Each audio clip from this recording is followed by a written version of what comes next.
So what I was interested in talking about is how to connect what we do to the luck and things that turn up in our lives. And for me, the greatest gift that any of us can have is work on something that doesn't feel like work.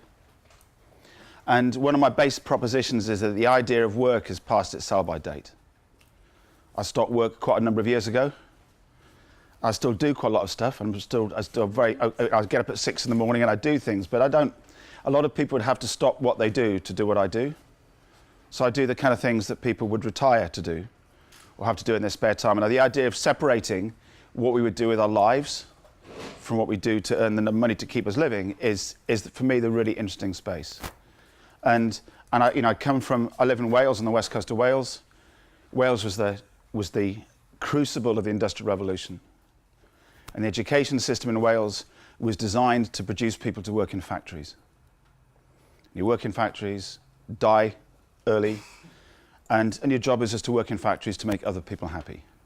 And if you're lucky, you get to spend a couple of hours at the end of the day doing something that's useful, and then you die.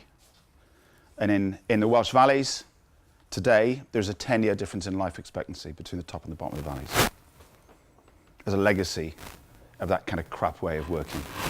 So I want to talk to you about how different ideas about play and purpose and how to get lucky. And I think we make our luck. I'm sure you all think much the same. So, and I'm going to talk to you through about the power of stories, some ideas about weather checks, epic journeys, being scared on purpose, and then telling your own story.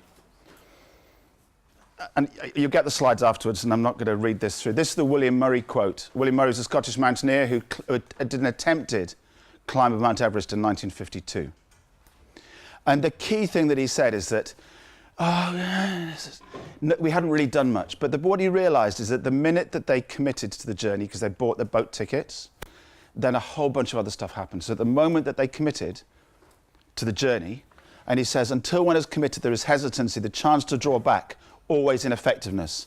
Concerning all acts of initiative and creation, there is one elementary truth, the ignorance of which kills countless ideas and splendid plans, that the moment one definitely commits oneself, then providence moves too. And I think that point about commitment, it has to be done without lots of elegant plans, business plans, finance, assurance, and everything else. It's the moment of commitment that the world seems to open up and make things happen. And we have no way of planning that. And the talk I've just been doing at the V&A was a biomimicry talk about a London Design Festival around green car design. The guy I had before me is the head of design at McLaren Automotive. It's about as different as you could get, someone who likes car porn. I drive an 11-year-old Volkswagen with 170,000 miles on the clock.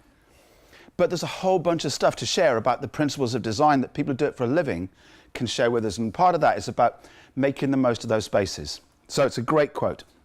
So part of my story starts back. This is my grandfather, John Mitchell, climbing in Skye in the 1930s. He was a mountaineer and a caver. And he and my grandmother were big cavers and explorers in the 1930s, exploring underground in the Yorkshire Dales and stuff where they lived. The difference it made is that when I grew up, stories of people doing silly things were just part of this conversation that happened every day. It's just what we do. My godfather was like a cat of nine lives. He amazed me. He was like a spy. Kind of everyone needs a godfather who's like a spy. He was a colonel in the army, bomb disposal expert. He'd fallen down potholes and miraculously appeared in the Dales the next day with no memory of what had happened. Amazing. I mean, you're 13 years old. You kind of, God, it's incredible. But who we choose to hear our stories from has that massive impact on who we become. So I think understanding, both in terms of our ancestors and thinking about finding out what their stories are, but also really recognizing that the stories that we tell have the same impact on those around us, which I'll come back to later. My dad, bless him, doctor, is 91 years old. He's a rural GP in the corner in Wales, Britain's smallest city. And he ended up as a GP. And on the way, he did he was a relief doctor for the RAF. He flew 95 rescue missions with the 202 Rescue Squadron. And he started sea kayaking when he was 65. I did a 6-mile journey to the pub with him 2 years ago when he was 89. And he's still sea kayaking and body surfing now at 91. It's just awesome being around people like that. And I hope that genes carry on in me for too long and I don't get knocked off my bike cycling around in London. And that became a big part of what we grew up doing. This is my first surf trip to Biarritz, and I was like 17. And the funny thing is that the guys that I was with, one or two of them, one of them ended up getting a normal job. The guy on the left, but there's kind of the three of us in the middle. None of us have ever had a job. And Nick, who's in there, ran a surf shop. He's just all he's done is surf. He surfs for a living, runs a surf shop. Not very big, it's big enough. I do what I do, and Martin next to me ran his own restaurant. So three of us have been self-employed since year dot, just doing our thing. And actually, when it becomes normal, and you hang around those people, doing things your own way, and it just looks like this picture looks like it's about 90 years old, which is not far off. But I love the black and white. And so look at this. Look at the age of the cars. I'm really not that old. It was like a vintage car rally. And so what happened with us is kind of growing up on the west coast of Wales. We used to climb around the cliffs at sea level, exploring as far as you could get till you got soaked or cold, wearing jeans. And we thought that's quite fun. And I've been doing a lot of whitewater kayaking and climbing and mountaineering and other bits and pieces. So we started taking friends out to do this stuff who thought we lost the plot completely. And we developed this new sport called Coasteering, which is now practiced worldwide. We take like 10,000 people a year out to play in the most dangerous places on the planet. And it is the most insane amount of fun that you can have. It's a really good thing to do to remind you of your complete insignificance as a human, because you're powerless compared to this environment. Yet, when you understand that actually, as long as you're not trying to fight the energy of the ocean, you can be incredibly safe in that space. These are not artificial smiles on people's faces. They're not models just pretending to have a good time. And so something really, really important about kind of immersing ourselves in the energy that's around us and being playful with what's going on. And I kind of did a lot of kayaking, started the World Kayaking Championships this is on the sea, off the coast, and we have a sloping sea on the west coast of Wales. That's because all the tides run around the coastline. We have this amazing Class 4 tidal rapid, which is brilliant. And the lovely thing for me is my daughter Alice. She's cycling at the minute from Vancouver to Mexico, working for the Surfrider Foundation and a bunch of other things, and just seeing. You know, I have parents who did the same kind of things as me, whose kids just spend all day on Xboxes, and you kind of go, sorry. It happens sometimes, but actually we become incredibly influential as people are starting their own businesses and starting a different path in terms of the impact it has on others. And I know my kids are unlikely to have corporate jobs, and I kind of apologize to them for that, really, because they're not going to happen. But this is far better than working in many spaces. So I think when we're starting our endeavor, whatever it is, in the same way that we do when we're in the outdoors, it's critical that we do the wider weather check. And this for me is really about calibrating what it is we set out to do to what's going on in the wider world around us. And the key for this is about really knowing our landscape. And that's not just the landscape of the space we're in, the operation we're in, whether it's food or transport or housing or clothing, whatever, but about really understanding the landscape socially, demographically, economically, and everything else that's going on around it. And I'm not here to talk today about the massive scale of challenges that humanity has, but there is a little joke, sustainability joke. There's not many of them around, but so I'm collecting them if you come across any. But this one I stole from Michael Brangart, who did the cradle to cradle stuff, and he says there's two planets walking along one day, and one says to the other, "How are you doing?" And one planet says, "I'm not really good. I've not been sleeping, kind of itching a lot, and it's not good, really." So, "What's wrong?" He says, I've got Homo sapiens." and the other planet says, "Oh, it's okay. Don't worry, mate. Don't worry. I had it once. It soon goes away." and that's kind of so. The social enterprise space that we're in, the enterprise space we're in, I think if it's going to be true to purpose, has to contribute to keeping us as a species on a planet that doesn't feel like an infection. And in whatever way we do, the weather check that we need to be sense checked around, is that wider pattern of stuff that's going on. We need to be literate around that, around carbon and around resources and population and social justice, because if we're not contributing to that, we're not responding to the energy of what's going on around us. And that's really hard to do when everyone else is working little components. But really, really important to do. So make sure you're literate around that. And one of the projects that we just launched is this idea called reality glasses. If X-ray glasses tell you what's already happened, these are really clever. They're far better than Google glasses because they're going to tell you what's going to happen next. And being able to tell what happens next is based on understanding the weak signals and the patterns of what's going on around you. Because that's where the opportunity space is for entrepreneurs, as well as the danger space when things go wrong. And this is about plotting out, saying what's the minimum that people need to know, our customer base, the people we work with, the people who work for us, around those meta patterns of what's happening. What's the scale of change that's needed? So developing this as a free online toolkit is the equivalent of competent crew for sailing for the world. If you're a competent crew on a yacht, it moves you from being a passenger to being an active member of the boat. And our belief is that the maximum number of businesses, the maximum number of employees in public sector and other places needs to understand what's going on so that they can become competent members of the boat, taking into account the weather that's coming. Because there's a whole bunch of stuff going on. A lot of you are probably seeing this stuff. This is pretty shocking state of ambition, isn't it? I mean, the story is just unbelievable to think that someone literally works themselves to death for a bank. You work yourself to death for your own company, maybe. But to do it for a bank? It doesn't make sense. This isn't a made-up story.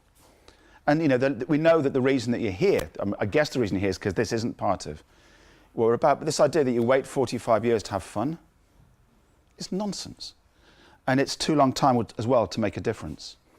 And the patterns that we need to recognize, I'm not going to go through these, but we need to know the trends around resource use, ecological footprint, climate, blah, blah, blah, because that's the threat around what we're doing that we need to understand.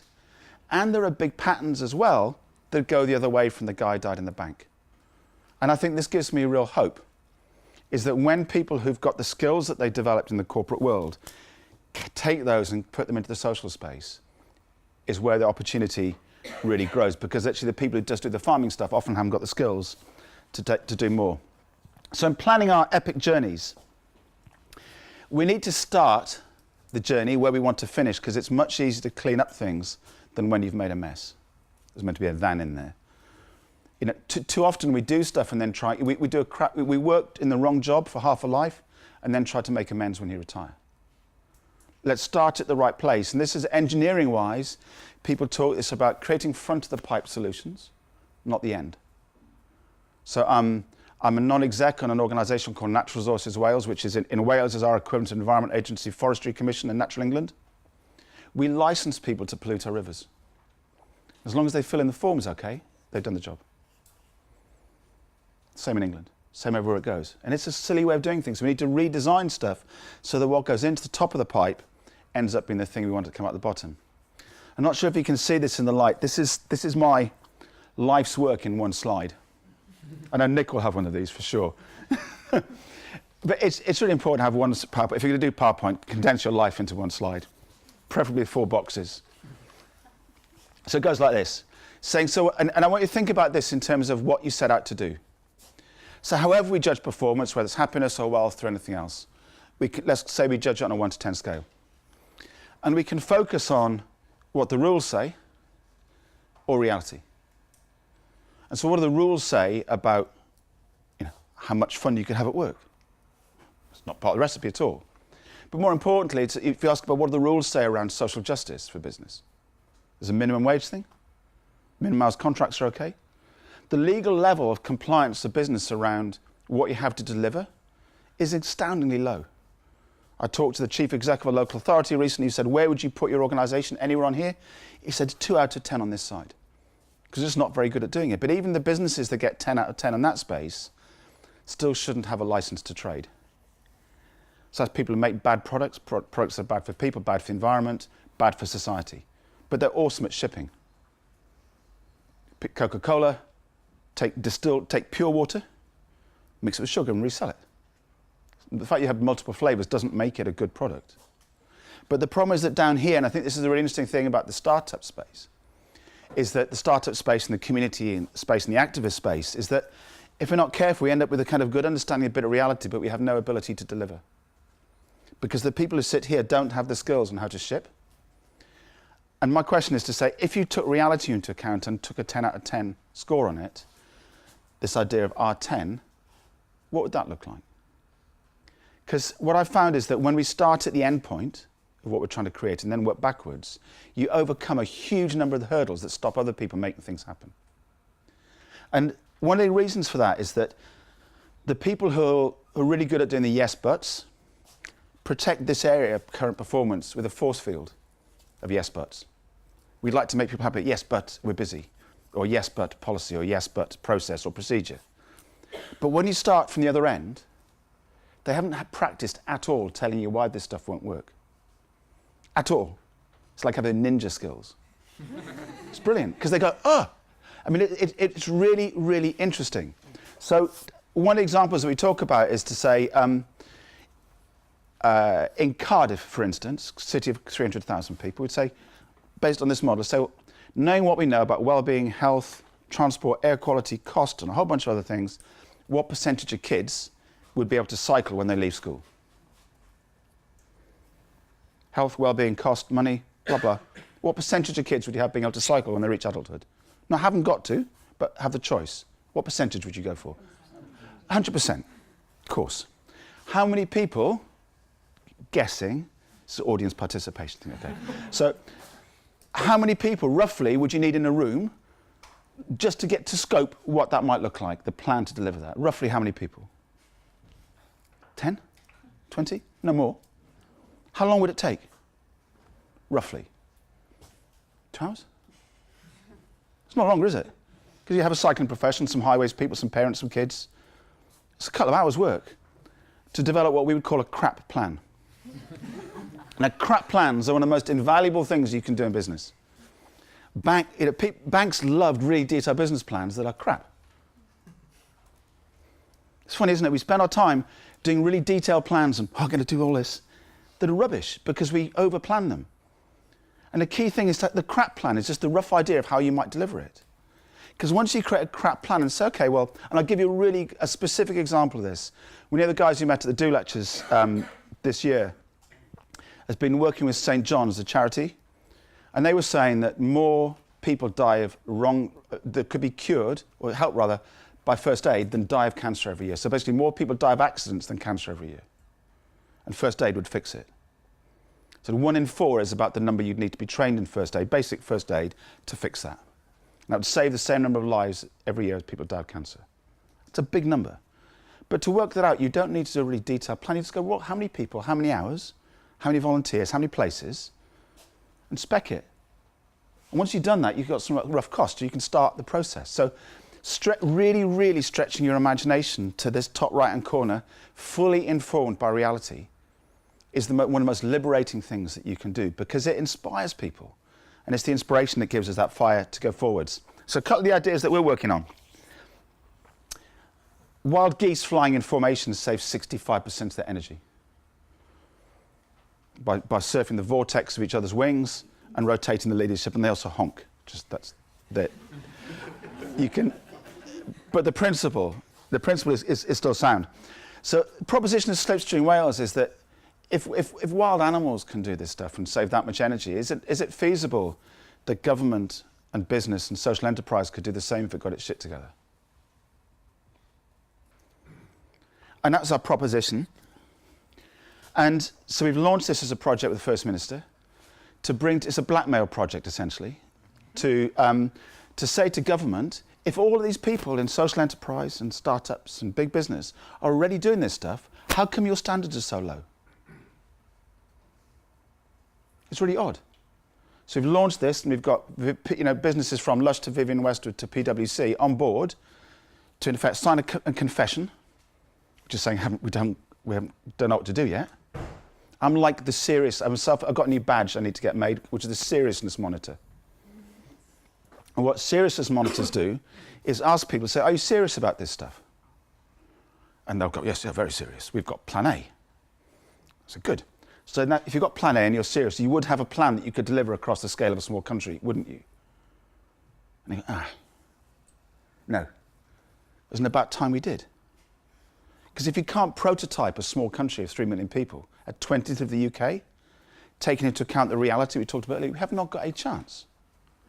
We haven't got a chance of delivering the scale of change that businesses need. And to put a sense of scale on that, M&S, are ahead of the pack in terms of a lot of the stuff they're doing around the way of doing business with their Plan A work and so on. And if you said at M&S were on a 10 and asked most retail businesses where are they compared to M&S, where half of their products in 2 years' time will have a sustainability characteristic, most businesses would be on kind of 1 or 2.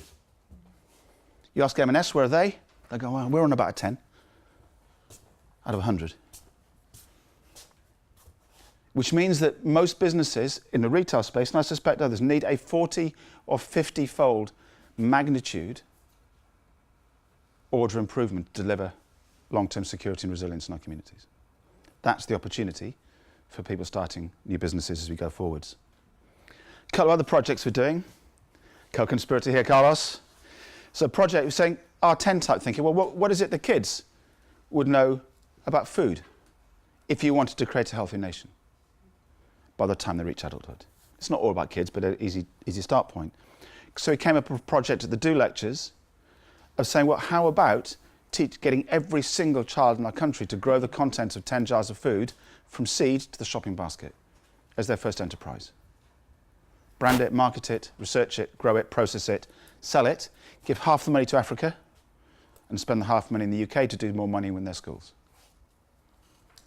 What is easy to do? Teach every single kid enterprise skills. And the ones that are really good at it would be your future employees. And the more you get involved in helping those projects, the better people you get to find out. Another project we started is a project called Educat, which is creating it around trying to create adventurous thinking.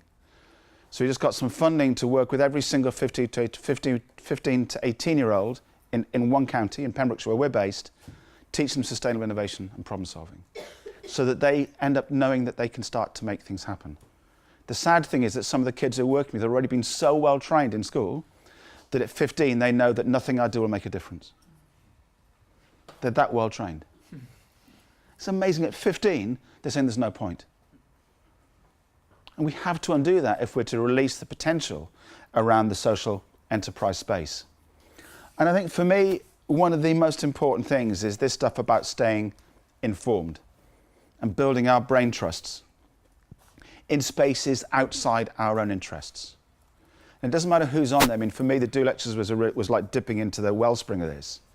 But whether it's Mike Barry from Marks and Spencer, Maggie Doyne, who's a 19-year-old who built a couple of schools in Nepal with pocket money, starting with just pocket money, or Perry Chen talking about Kickstarter, whatever it is, we need to make sure that our brain trust of the people that we can call on to help build bridges into opportunity is as wide and deep as it can be.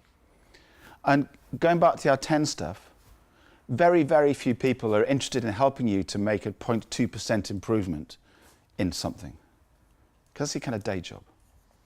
If you ask people to do outrageous things to which they don't know the answer, they're far more likely to be interested, because it becomes a quest, it becomes a journey that's exciting.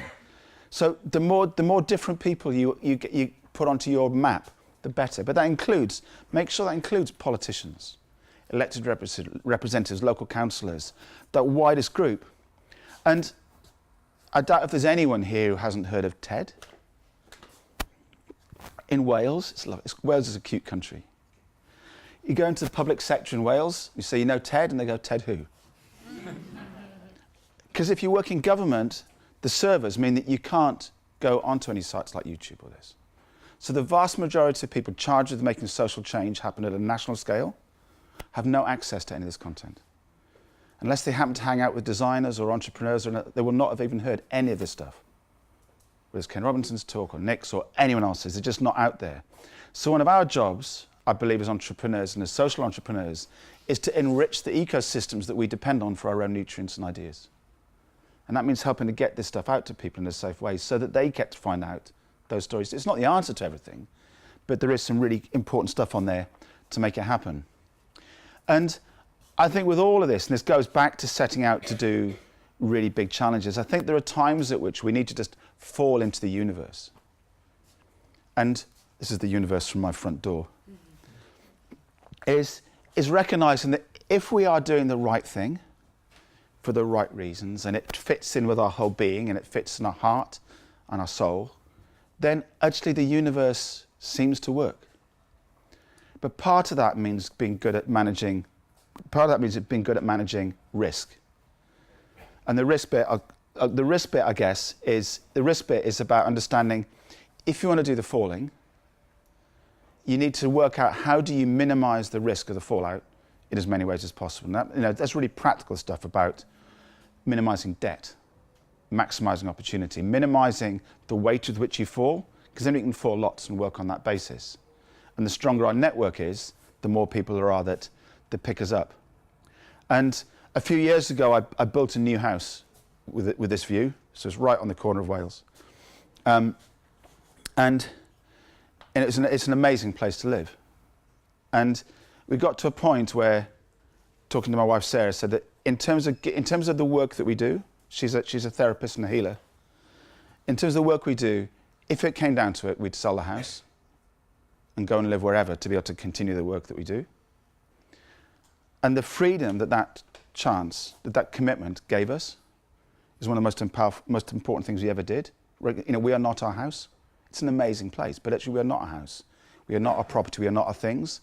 And being prepared to give that up and to pursue the thing that's most important gives an incredible power, and that's what helps you persuade other people to do what they do. A few years back, we joined this charity, 1% for the Planet. It's one of the best things I ever did.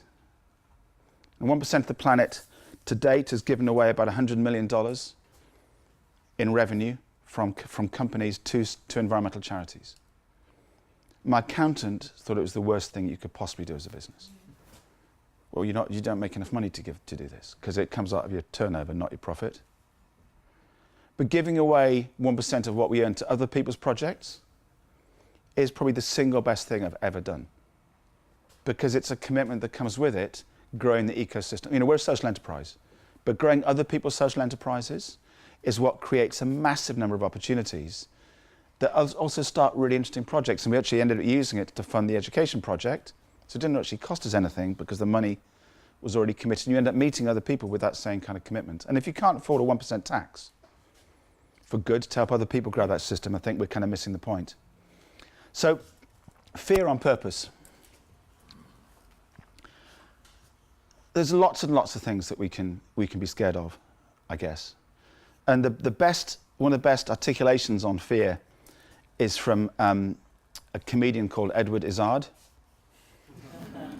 And he talks about this lovely piece about fear in a little skit he does about the cycle of style.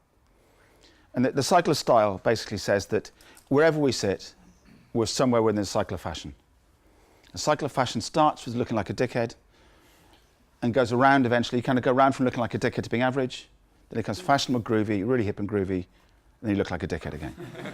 And he says, I spend most of my time in that little corner. And he kind of goes on to talk about your kind of James Dean kind of character. You can be hanging down the street with a match in your mouth and saying, hi, how you doing? And you put 2 matches in your mouth, or 3. It just completely changes the impact from looking cool to looking like a dickhead. He says, one eye patch is kind of mysterious.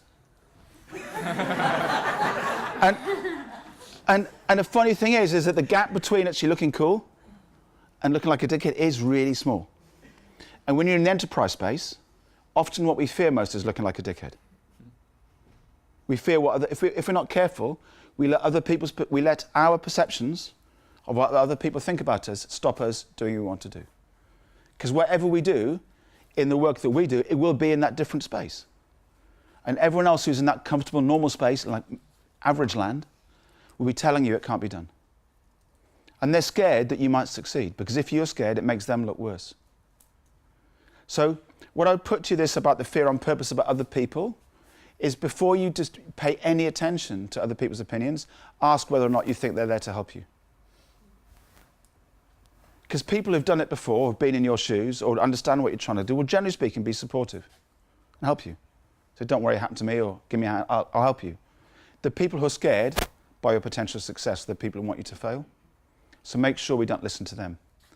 And recognize that the fear is about choosing what to be scared of.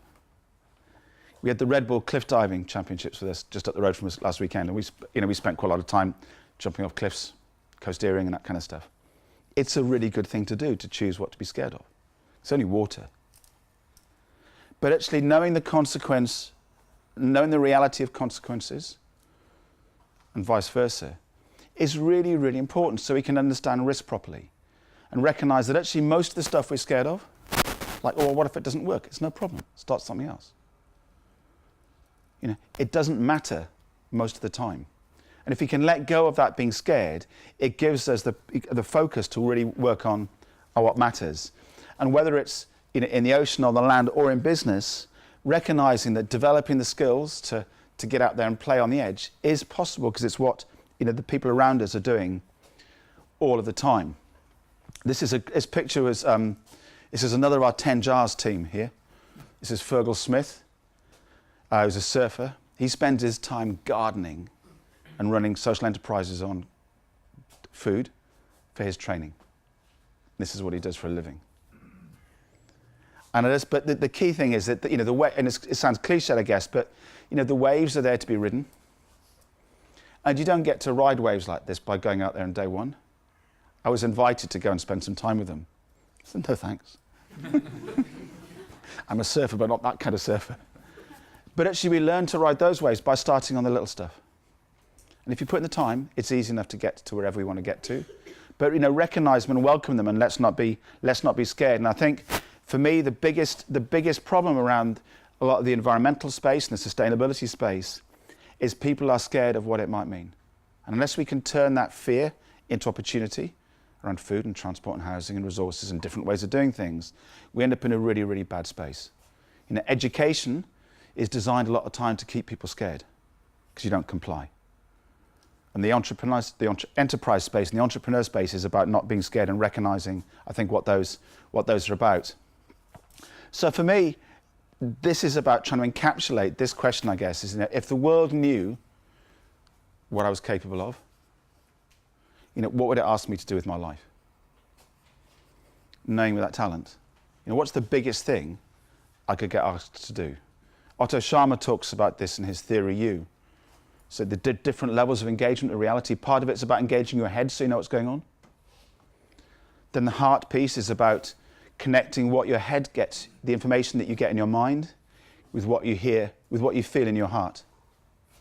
So when you stand on that vantage point and look at what's happening around social justice, look at what's happening around opportunity, look at what's happening, that you start to make sense of what those factual stories are. And then the turning point and the hero's journey, the bottom of the Theory U that he talks about in terms of presencing, is about getting to that space of having got the information, having processed the story, is saying, what is it that I can't not do? There's a load of things. I could be a surf instructor. I could go and do this. I could run a bed and breakfast. I could do a million things, but that's not what I'm here to do. And once you really, really connect that piece, I think that's when we get that's when you get the last opportunity. And the most important thing, I think, is to find the people that you can share your story with to inspire them. And it's that classic piece about, it's the fear of other people doing this that stops them doing their piece. They don't know people like, if you're not, I was chatting to one of the speakers down the road who's working working in Peckham in South London with a bunch of kids who are full of feist and full of opportunity, but they don't have any of the skills to start their own thing. And getting out there, telling your story, getting out there into schools, getting out there into community groups to prove that it's possible to do different things, that we can then start to make those different lines connect up and do in a different way. And for me, this is about the opportunity that we've got proving our own courses is to build the most amazing teams. I'm privileged to have a great team here at TYF, and seeing our staff with young children, trying to build a business that their kids can come and work in, and be there as part of a continuing story. It's not about my story to become theirs.